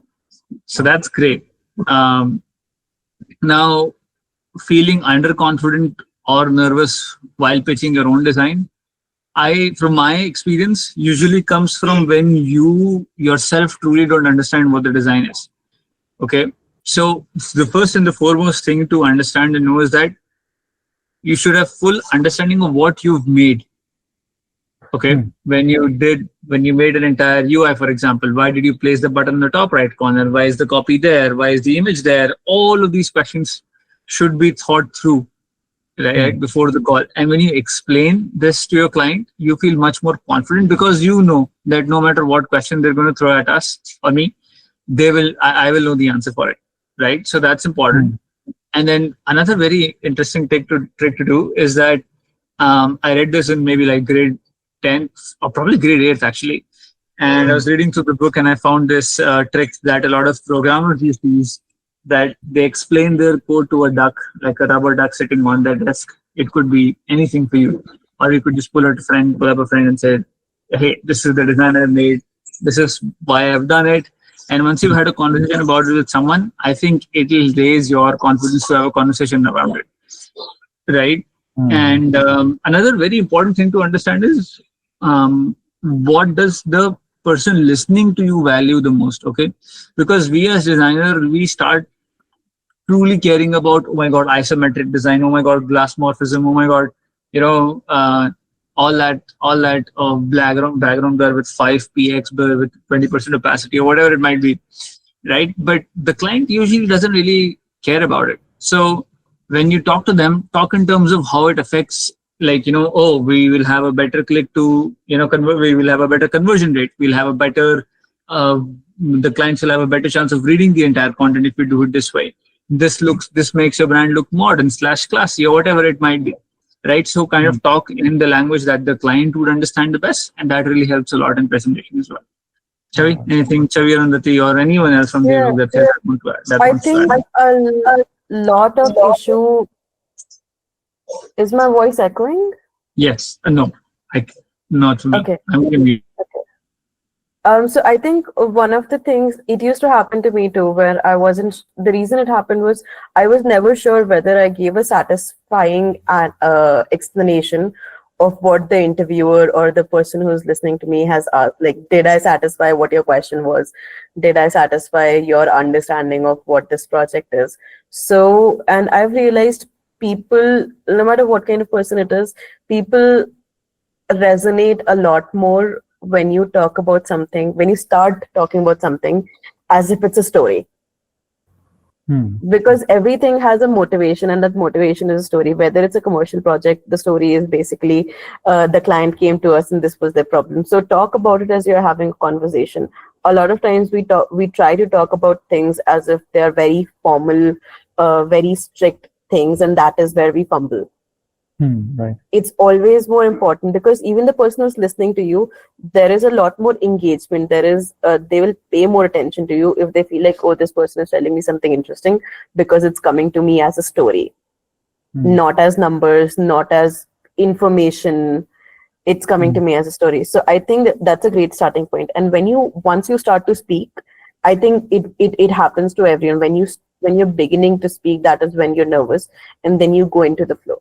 So once you start like that, then after that you have their attention, and you are in your flow. Now you can start with the technicalities of the design, how you created the impact, why you made certain design decisions. Those can come after your narrative. Yeah. Okay. So Thank you. if you're the kind of person who likes structured things, I think it could be helpful if you just make like a small note for yourself that Pehle, I'll start with this, then I'll talk about this, and then I'll talk about this. I think that structure will also give you some amount of confidence, because you know you covered all the points. Right. And like in simple language, how can I convey my client about my designs? As Mudit said, because clients don't understand the technicalities. So even though if I try to explain it in my way, like as per my understanding, chances are he will not understand it that way. I mean, a good question to ask is, why do you want these to the client, right? And the problem with explaining technicalities, unless and until you've been asked to do so, is that usually such clients will try to then counterpoint you, even though they don't know anything about design. They will still counterpoint you. Oh no, logo should be slightly more red. I think psychology said make them more hungry, and they will just they will just throw some random point that you cannot counter, just because it's beyond logical, perception. So first question to ask is, do I even need to explain the technical details of it? The second question to ask is, who am I talking to? Because if you're talking to the developer on their team, then you should talk about the technical details so the developer knows that we're looking at putting in lottie animations here. So this will require me to install that plugin, this plugin in the backend, or whatever it might be, right? So know who we're talking to. And why do you want to talk about the technical details altogether? I know we're very passionate about what we do, but passion only samne dikhao that value. Okay. Thank you. It's when dealing with clients, it's very important that you hold your value as a designer. If you're a good designer and you're confident about it, that is why this client has approached you. You are bringing value to their brand. You are bringing value to the table. So do not at any circumstance make a claim which puts you down. Oh, I guess. So don't doubt yourself. You have done a good design. It's a good design. So hold your ground. Yeah, and another important thing is to accept when you're wrong as well, right? And that's a very human thing to know. कि गलती हो गई, spelling error हो जाती, like it happens. Mistakes happen. Even before hopping onto the presentation, there was a spelling mistake in the presentation, and we just corrected it, right? No debate, no this, no that. There's a mistake, corrected. Period. Right. Hmm. So keep that in mind. Mistakes happen. Accept your mistakes. Feel free to hide them if you find it necessary to do so. But yeah, Okay. Okay. Thank you. Next great. question. Next question is one of the main problems that I face while applying for a new job is changing my portfolio according to the job description and the kind of person who's going to judge my portfolio. That takes a lot of time and effort. How do I handle that? So I mean, for Behance and personal websites, you can't make those kind of custom changes for everyone because it's something that is on the cloud. You don't know when they're going to view it. So those are changes that you can make mostly on a PDF portfolio that you send. So it depends on how you create your portfolio. Usually, what I do is I create an introduction, which is just the cover, index, who am I, my CV, and then I make multiple sections for chapters. Chapters may the only different thing that is same is the number. So 01, chapter 1, chapter 2, project 1, project 2, whatever you want to call it. So if I have a client which is only looking for someone who wants to do packaging design, so all I need to do is take all of my sections which have packaging design projects, change the chapter number, and present it as one portfolio. If I have someone who only wants to look at logos, I'll take all the sections which have the logos, change the chapter number so it looks consistent, send that PDF. So have all of your projects as different chapters, as different sections that you can just pick and choose and put in. Mhm. So that makes it easier for you to work with having to send different kinds of portfolios to different kinds of clients. Mhm. Another thing that I would like to add here to what Shoya said is that I think another good question to ask yourself is that where do you want to be, right? So that you can prioritize effort in that direction. So as we discussed, a studio, a company, very like a specific company, where do you want to be? So that also helps you decide ki how you want your portfolio to look like. So if you decide that you want to specifically work at a studio, then just spend more time making a portfolio that suits better for a studio, right? I mean, So that's another thing. we know how bad the job market is right now. Like we are aware. You may be sending about 300, 400 applications, and maybe about 80% of those jobs on LinkedIn are fake. They're not actually hiring. We know Which that. is messed up. But you will always come across at least 3 to 4 job applications within those 400, which you know are good, and you know it's a brand or a studio that you would love to work for. There are always going to be circumstances like that. If I have a studio that I really admire, if I have a brand that I really admire and I really want to work for them, those are the studios, those are the applications that you customize your portfolio for. Those are worth doing. We are not telling you to customize a portfolio for all 300, 400 applications, no. But you will Yeah, know when you come across that one job studio. opening, which you're like, yeah, Yeah, this is what I was waiting for. This is where I want to work. So go the extra mile for them. Go the extra mile for those projects. Go the extra mile for those clients or those studios. Don't have to do it for everyone. yeah, and this is so I'm giving you an insider trick that I have used for a significant portion of my life, be it my own college, life in general, or Devalok. Um, the traditional pathway usually doesn't work. Okay, and one of the best ways to access opportunities is to let's say there's this particular company that I want to get into, and I know that I might see the founder at this event or that event that is happening in this city, which is always not necessarily always possible, right? So show up at their event, show up in your best, best shape form. Take your portfolio, take something that sets you different from the crowd, and talk to that founder. That impression stays in their mind because you were able to actually take 5 minutes out of their life, show them what kind of individual you are, and build a trust one-to-one, right? And in other cases, it's emailing the founder or emailing the designer specifically working at studio to say that I love the work at studio and I want to work. So try the non-traditional pathways as well. And all of the apprentices here today kind of came from the non-traditional pathways. And I mean, we don't hire apprentices from the traditional pathways at all anyway. So that's another thing to know. Okay, Vantika Mishra. How does one choose a particular design style for their portfolio? Like how to pick one particular design style, like people pick their art style as an initiative. That comes with experience. The more you work, the more Natural. you realize your design style. It's not something you pick, it's something that picks you. With experience, your design evolves in a certain direction. Sometimes those changes or those stylizations are conscious efforts, and sometimes those are entirely subconscious. Some people do very minimal work, some people like very illustrative work, people have their own styles of illustrations and things like that. But one way of personalizing your portfolio is, again, trying the last end know that we talked about. What is important to you? What are the things that you like, and how do you show them in your design? So that is one way of personalizing your portfolio. Like one of the examples, some of the examples we showed you are from my portfolio from 2 years ago. And I am someone who reads a lot of comics. So my portfolio is usually full of illustrations.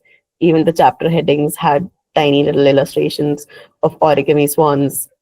That is my way of making my portfolio. That was my way, at least 2 years back, of making my portfolio personalized. So it talks about what kind of person I am.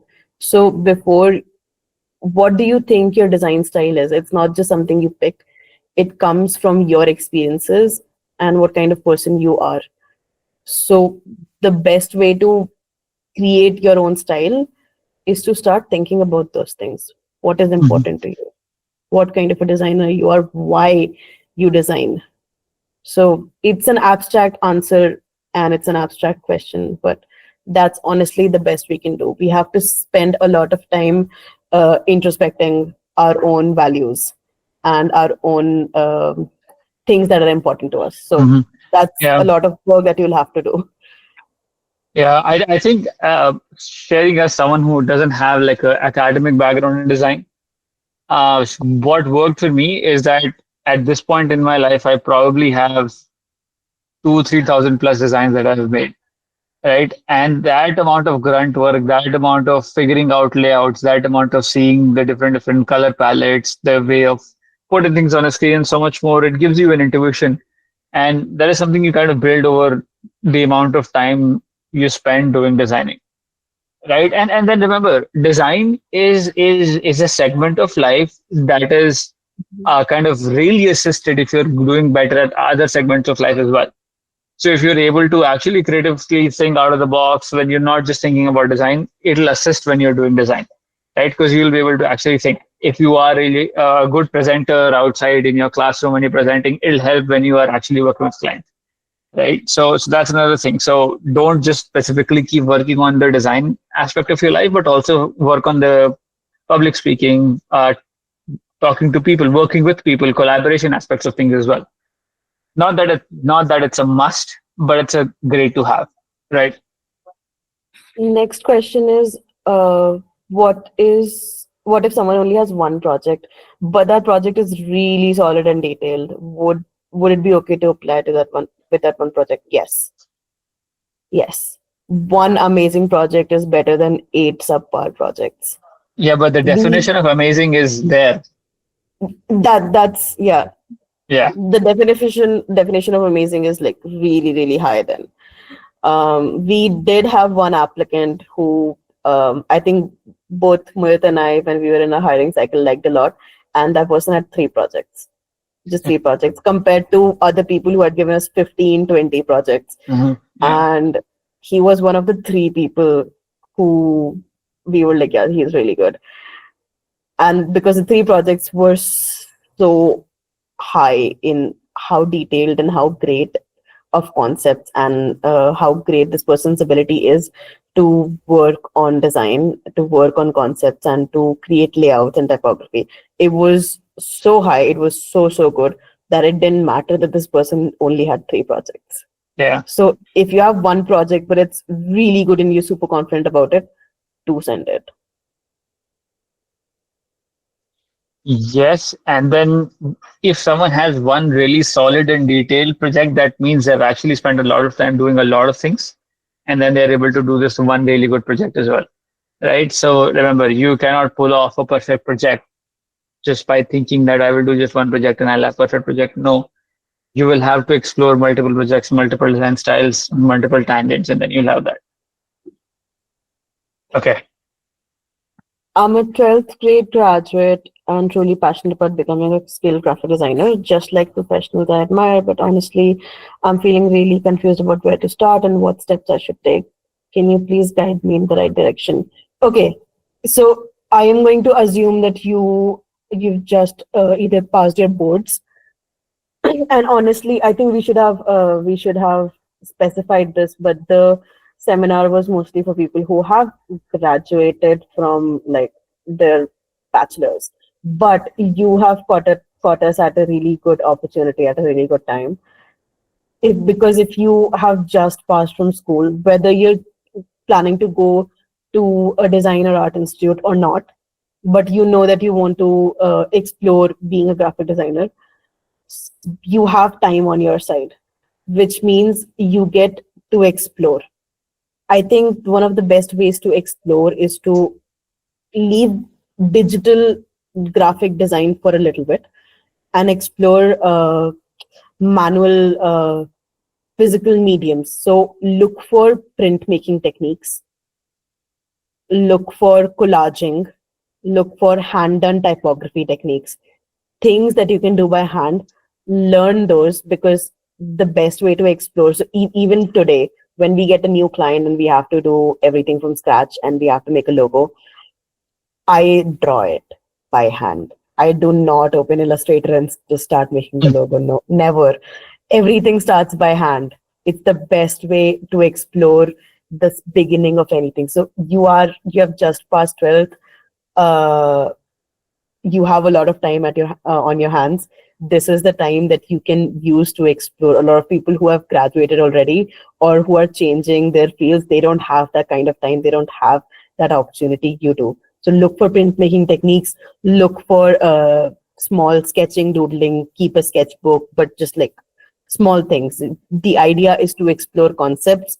It's not how good or realistic your work looks. Realism is not your main goal. Your goal is how to put something from here onto paper. So take advantage of that and read a lot. Read a lot and learn from designers. Look at blogs, look at videos of other designers. Go to museums. Look at what is happening in the world of contemporary art and contemporary design. Keep up with the times. You have the luxury to do all of these things right now. Can we send the portfolio? If you have not yet sent the portfolio, Mudit, are we accepting portfolios? No. Next time. Next time. Okay. Yeah. Maybe next time. I don't know if we will be able to give that much time to review each portfolio. But then there is no point of people who actually took the risk and did it, right? That defeats their risk-taking ability, all the thing. So I struggle with presenting my projects, even though I have spent a good time creating logo sketches. But creating a presentation for potential employers is something I'm not good at. Learn editorial design. Best way. So 2 things that you have to learn within that: how to use typography properly and how to work with different kinds of layout. So different grids, whether it's square grid, modular grid, contemporary, anything.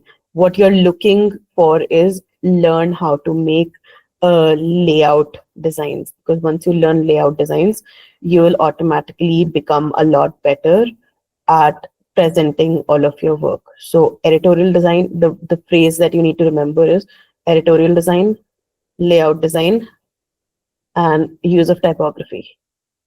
3 things. Yes. And presentation is also a lot about storytelling. Okay. Don't just throw the design on the screen and say that, oh, this is the design I've made and blah, blah, blah, blah, blah, blah, blah. No. So it's very important to build the story behind what you're going to show. If you're talking about a brand, for this example, let's take Divini, right? The goal of Divini was to create a premium kombucha brand, right? And that premium brands usually revolve around lifestyle. So the brief that we told the client that we've given ourselves for their project is that we wanted to create a can that looks great at a corporate office, looks great in the hand of a teenager at a skating rink, and looks great in the hand of an NBA player, right? And we achieved that through the Divini can. So you build that hype and then you present that design. So it gives a lot more impact and it gives the design a background and a backing, right? So keep that in mind for presentations as well. Talking about Divini, I just saw this really beautiful post that it did. So I'm just dropping that in the chat. Okay. And when you're talking about narrative itself, like how you're presenting your work, it creates a lot of impact. There is a term, something like the page turn effect or the thrill of the page turn. Basically, we cannot perceive all the information all at once. We can only perceive it by sections. Even if you're looking at a website, you can see one section after the other. So you can't see what's underneath it unless you scroll. You can't see what's on the next page unless you flip the book. So use that to your advantage. Leave things on cliffhangers and then reveal it on the next thing. That is one of the biggest advantages of of a visual, written or graphic medium, that you can control the pace or the time in which someone is viewing your work. So leave things hanging. So what we did was ... and then reveal what you did. Yeah. So those things matter a lot. But again, you have to start with understanding how to do the technical stuff, which is the layout and the editorial design. And then you work on how you are going to build your narrative for this work. I have been working as a graphic designer for 2 years now, but I really feel like my work is good enough. I do want to pursue masters in design, but I'm confused whether I should go for visual communication or interaction design, as I want to expand more than just branding and graphic. From someone who has done their masters and bachelors both in design fields, I will tell you, although courses give you a very good idea of what you should be learning and how you should be learning, and it gives you good mentorship and guidance and an environment in which you can learn, there are certain things that only you can do for yourself. I chose fashions in my bachelor's without knowing what I'm going to be faced with in that course. I was good at it, but I realized this is not an industry that I want to join. That is an introspection that I had to do for myself. Someone else could not have done it for me. My faculties cannot do it for me. They can only teach me how to be a good fashion designer. They can't teach me if that is going to suit me. Getting into graphic design was something that I explored on my own and realized that, oh, this is what I was really looking for. This is what I was really good at, and this is what I really enjoy. That thought is something that you will have to do on your own, and that is done through exploration. So if you're wondering whether you should go for visual communication or interaction design, and by interaction, I'm wondering, are you talking about space design or are you talking about UI UX design? But Feel free to either way, unmute and participate in the you conversation. This is one tell me, Shika, like, right? when you Yeah. say visual communication and interaction, with interaction, do you mean space design or do you mean UI UX? No, I was talking about interaction as in UX and UI design only. UI UX design or visual design. So anyone who is pursuing UI UX design, you need to hammer this in your head. You cannot be a good UI UX designer without being a good graphic designer. It is not separate from each other. if a lot of people, there are a lot of people who think that UI UX designer is like the upcoming field, so maybe I should get into UI UX design and I don't have to worry about all the artistic and that stuff, which is involved in graphic design. That's not true. You cannot be a good UI UX designer unless you are a good graphic designer. So this is something that you have to explore on your own. And believe me, there are so many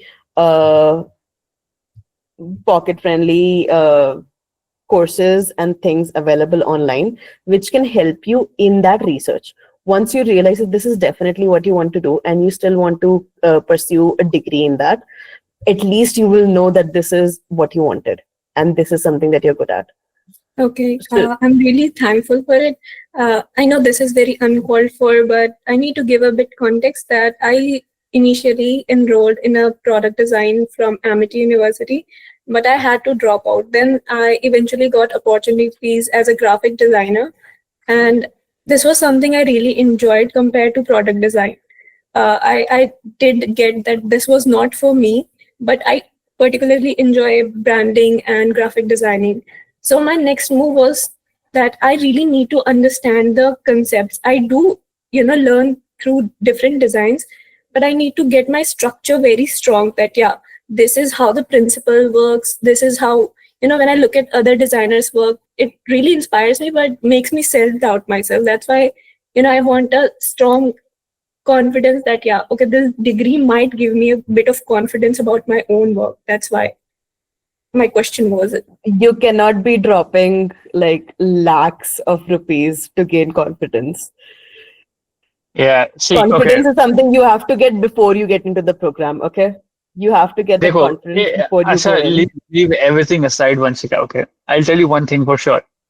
Design is something that I like prime example sitting right in front of you. I have no education in design whatsoever, but I spent so many hours designing things, so many hours noticing the things around me, noticing how good design looks like, consuming quality content, be it good music, good cinematography, good painting, pictures, comics, whatever it might be. That is something that will build your intuition and about design. Okay, so that education, I think that's just at this point of time, it is starting to become just a certification that this individual is really, really good at X, Y, Z, right? Which can also be showcased through your portfolio. Okay. Now, specifically talking about UI UX designers, I feel that UI UX designer has to be a combination of a designer and an engineer at the same time. Because not only you have to think from the perspective of what will look beautiful, is this matching with the branding aesthetics, and at the same time think about I'm developing this really complex looking illustration.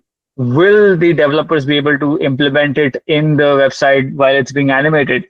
How will my user look at this button? How would the button, is this even possible to animate this button like this? And so many other thousands of questions, like literally, the complexity exponentially increases. Okay. So if you're going for a UI designer position, not like studied, of course, really good design, study design systems. That is something that we start with whenever someone joins in at Devalok and focuses on UI UX.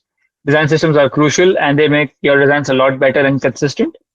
And start focusing on, I'd say, how the brain works and how the user is interacting.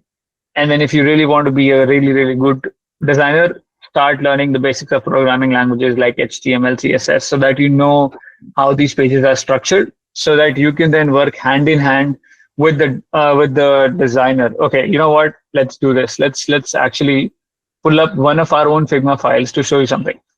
Okay, we'll pull one of our internal Figma files and show you how we do things for when it comes to UI UX. Okay. Okay. And this should give you a good idea. Okay. All right. Hopefully my laptop doesn't give up on me. Let's have a look at it. All right. So for the brand movecast.com that you mentioned that we're working with,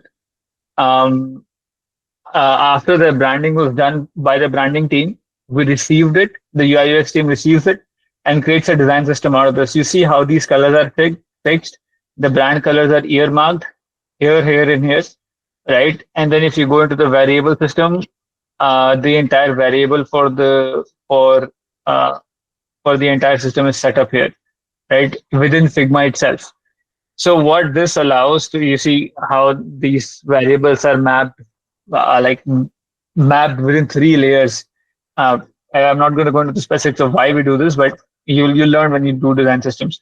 So what all of this lets you, what all of this leads to, is that the developers love you because you're now going in a very structured, segmented way. Usually, how engineering is done, right? So all of this stuff also will make you a better UI UX designer when you're working on something.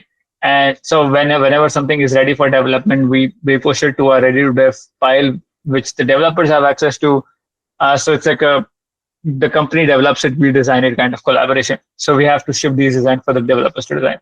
So we ship it out like this, right? So if you look at the homepage here, so I'm going to give a shout out to Yogan here to set this file up. You see from where should the accessibility reader start. So when someone who's not able to read properly through their eyes, they use an accessibility reader. So where should the accessibility reader start reading from? To how should the options go when someone presses tab? Everything is detailed in this small little Figma file that you're seeing. Okay. And that's how detailed you have to go at times. And look at how they're actually broken down into each section, and whichever section is ready for development is marked ready for dev, and so on and so forth. And If this is you're just an ever someone increasing side. who likes organizing segments of data, UI UX is going to be super fun.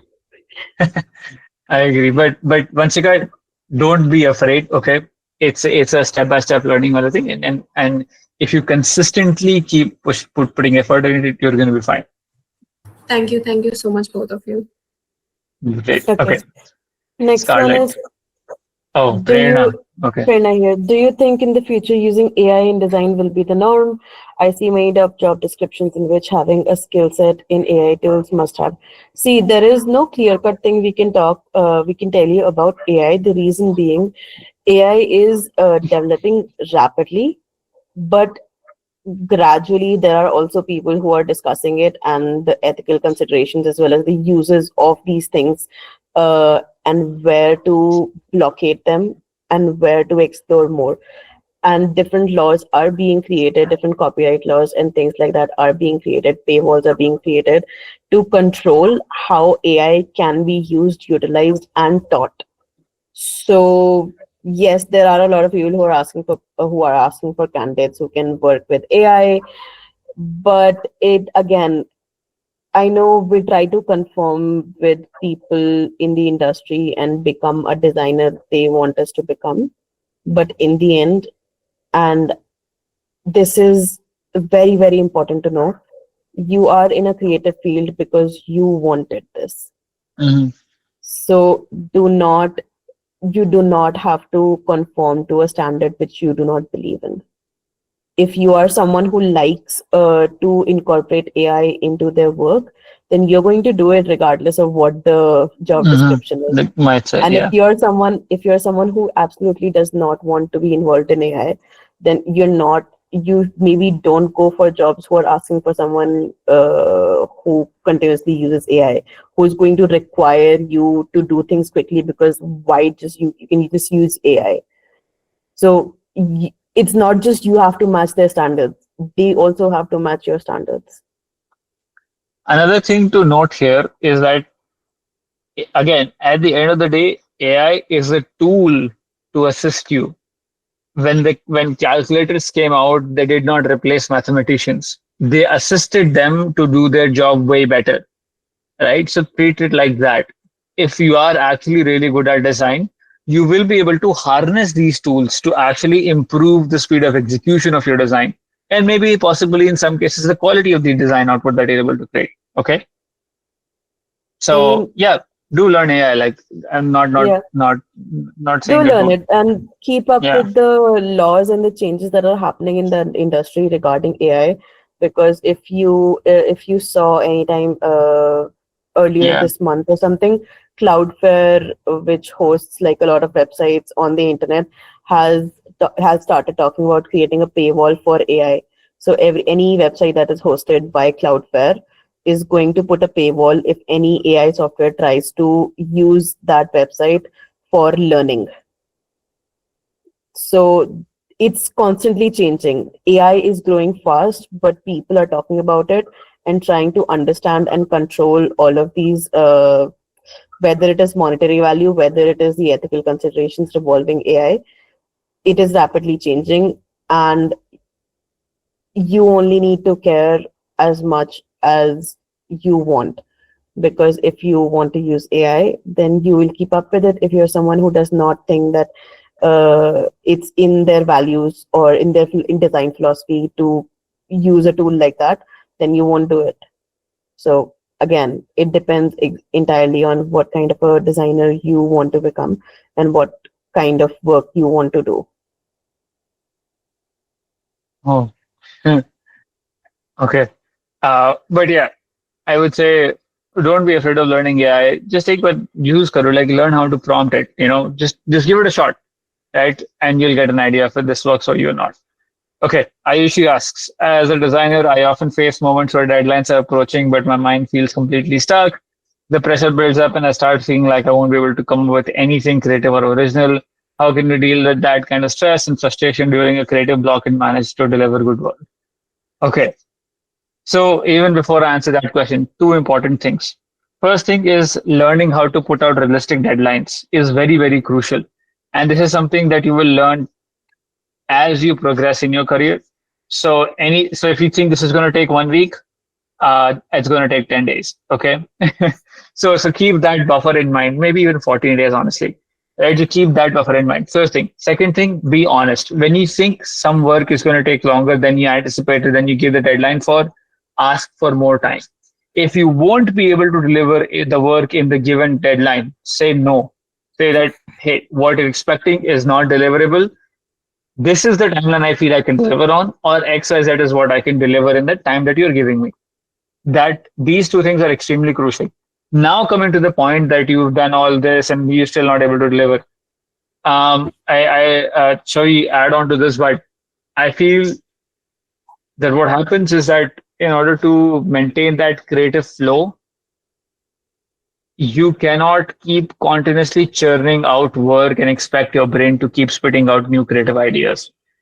And this is something that we recognized way back while we were starting the company. And that is why we have something called the break framework within the company.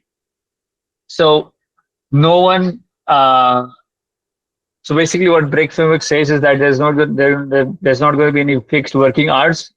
There are not going to be any fixed working days. So Monday, Sunday, Saturday, every day is the same day for someone that works at Devalok. And then what that lets them to do is that instead of now having to take off on Saturday, Sunday, they have 122 paid leaves, 122 paid leaves in the entire year. And they can choose whenever they want to take a leave.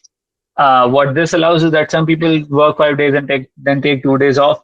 Some people work for 20 days in a row and then take 10 days off and go to Himalayas and relax and chill or whatever they might be. Right? So that's one way that you need to accept and realize that your brain cannot continuously keep churning out good ideas. It needs to do nothing at times to regain its ability. And remember, for us at Devalok, if you look at the logo at the base, it says Atmata Shilpam Kritva. That means crafting from the soul. And what that is our acceptance of saying that what we are creating, we're actually not creating it. We are merely taking what the universe has already given us and crafting something new out of it. Right? So we become the medium of expression for the universe. And when you accept that, when you start to say that, hey, I will let the universe express, or you don't feel too ego about the work that you're doing if you're able to do a really high quality output. That's when you really start to have a flow of ideas as well, because then you are respecting and you're not having that ego within yourself. But yeah, Shavi, you can add on to the more practical aspect of it. Yeah. On a more short-term issue, like you are in between a project and it needs to be submitted in like 5 days, and you are still, or 3 days, and you're still like, I don't know what to do. My brain is not working. One thing is to temporarily, completely detach yourself from the environment that you are in. So sometimes for a few hours, I will go somewhere else and just sit and read a book. I will do nothing that is related to work. I will not be in the space where I work. I will not have the things that I use when I work, and I will not think about anything related to it. You need true detachment for the inspiration to occur. So, but this is temporary. We are not telling you to run away from your problems. This is you trying to clear your mind. So change your space, change your activity. So even if you do that for like a few hours, and it has worked for me, I have been in slumps for a very, very long time. And like just a few hours of complete detachment from my work and from my environment does give me the break that I had needed. But it has to be strategic in that way. It has to be strategic that you are nowhere near something that will remind you of work. You're not in the same environment. You're not doing anything that is similar to it. So that is what is going to refresh your mind. But again, these are things that honestly are never entirely in your control. And we just have to do what we have to do. Sometimes there is no real solution. You have to brute force it. Yeah. Yeah. I am Okay. engineer turned designer. I have worked on a lot of projects in the last 1.5 years in a growing startup, but my best projects are all under NDA. As a Yeah. new designer, do not take projects which will not let you develop portfolios unless they are paying you a lot. Or you're getting to learn a lot in these projects as well. Yeah. These two important things are there. Okay. Uh, just keep that in mind. As a new Um, designer, at least. and honestly, like there is nothing really a lot that you can do in this situation. You can create some more concept projects. Maybe you can go back to the people that you signed NDA with and say that I need to update my NDA and include that we'll put this in my portfolio. But honestly, I'm sorry to say, but there's not a lot you can do here except maybe create a Yeah, few concept projects. you just have to create concept projects for that. That's true. But see, Yeah, as a new creative, your focus should be on building your portfolio, building your network, and actually learning from people who can teach you about design. So I would suggest that in the beginning of your career, don't take NDA unless you're getting a hell of a lot of things out of it. You're getting a great mhm. mentor out of it, or you're getting a lot of money out of it. Otherwise, Yeah. you're done with your job. It was hardly paying you anything. They didn't really teach you anything. And now there is an NDA, so you have nothing to show for the 1.5 years that you have worked in this place. But yeah, for you, the solution right now is just you'll have to make new projects. You'll have to make concept projects. That is the only way you can overcome this issue. Hmm. Okay, nice. Rupesh, the second thing that you're doing, that's the way to go. Just paste the whole medium study in the CMS and shorten it, simplify it, and link to the detailed case study. Okay. Vanshika, Shivam, I love your advice. How do you approach pricing your design work? I often find it challenging to quote fairly for both me and the client. Hmm.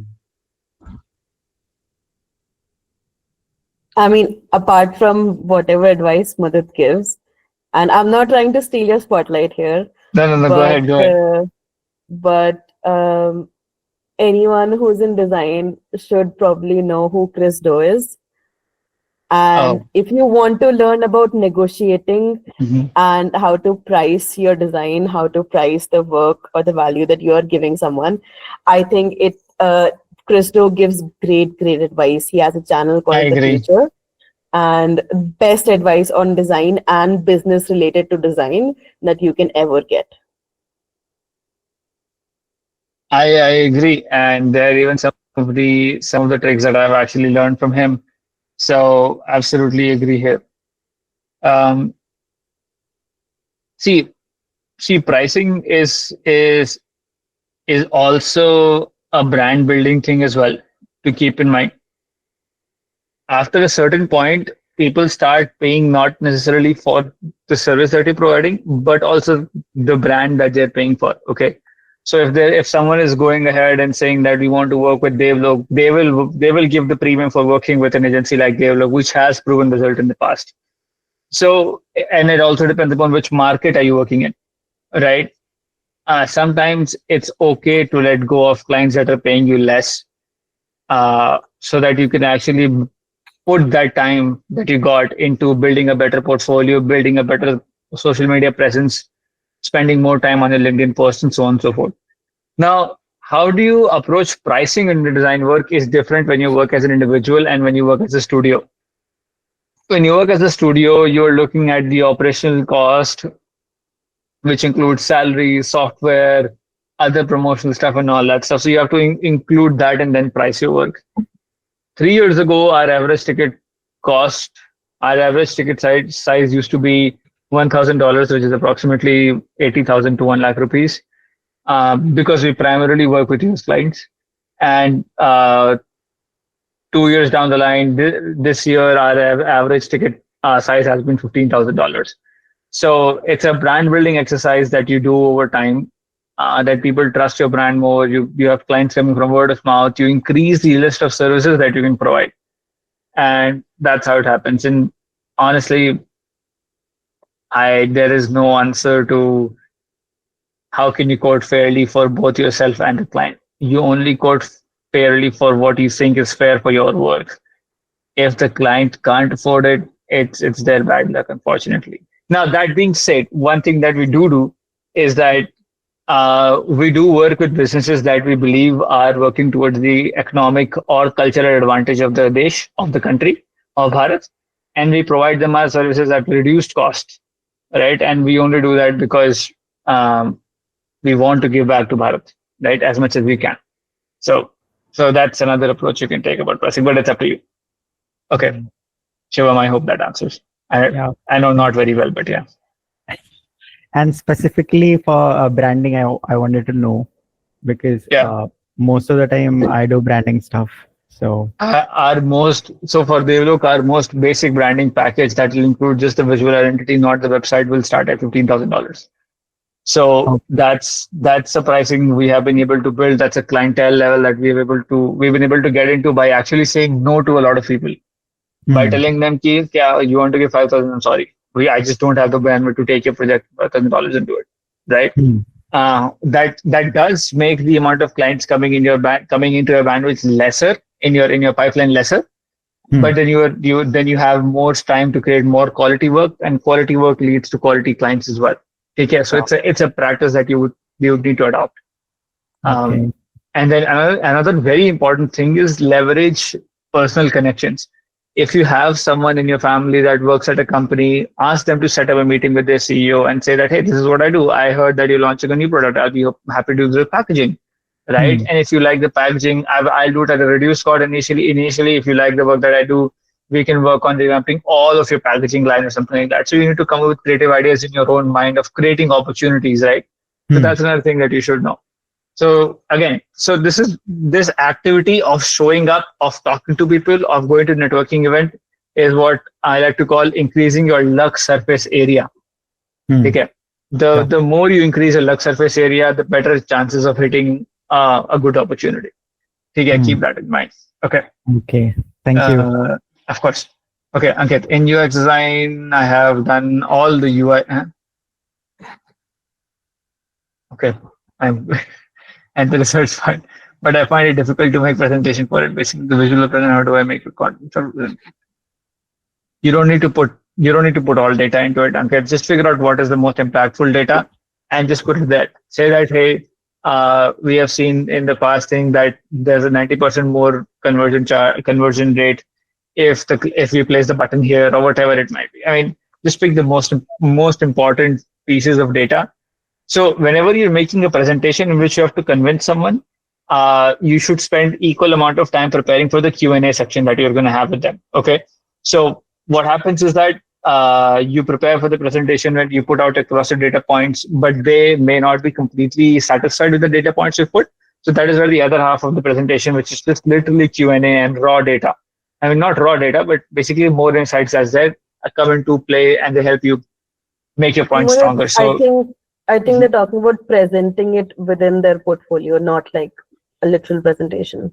oh well, I yeah. think when you're working with a project that has a lot of research involved in it, you don't want to bore someone who's not into research by just having those things upfront. Yeah, In projects which have a lot of research in it, the first thing you show is the output. yeah, the First, you visuals. show something that gives impact. So you bazaaz them, basically. You show the magic first, and then you show behind the curtains. Then you gradually show all of the nitty-gritty details that there are on the research as you go further and further down. So the person who's really interested in reading your research will go through the entire project, and the person who's just interested in the visuals and just interested in getting an idea of your skill level, they will look in maybe the first half and they'll still know that you are a good designer. So I agree. start with the output, just like one big representation of the output. It could be, if it's a website or if it's an app, it could be a visual video short or a representation like that of you going through the entire website and interacting with it. And then you go down and talk about the details for it. And then you talk about the research. So that sequence, that is why we say narrative in your portfolio, where you start from, how you explain, how you tell your story is very important, because you have to keep the audience engaged. Okay, great. Okay, I think I that's think all we're questions. done. Yeah. Yes, we're done. All right. Great. Well, happy to see people actually asking questions. Um, any last questions at all? No. Okay, great. Well, thank you for showing up. Hopefully, you enjoyed the presentation and actually go back home with a lot of learning. And yeah, thank you for coming to Proof of Craft. Have a great rest of your day, whatever of it is left. Chalo. Namaskar, everyone. Bye. All right.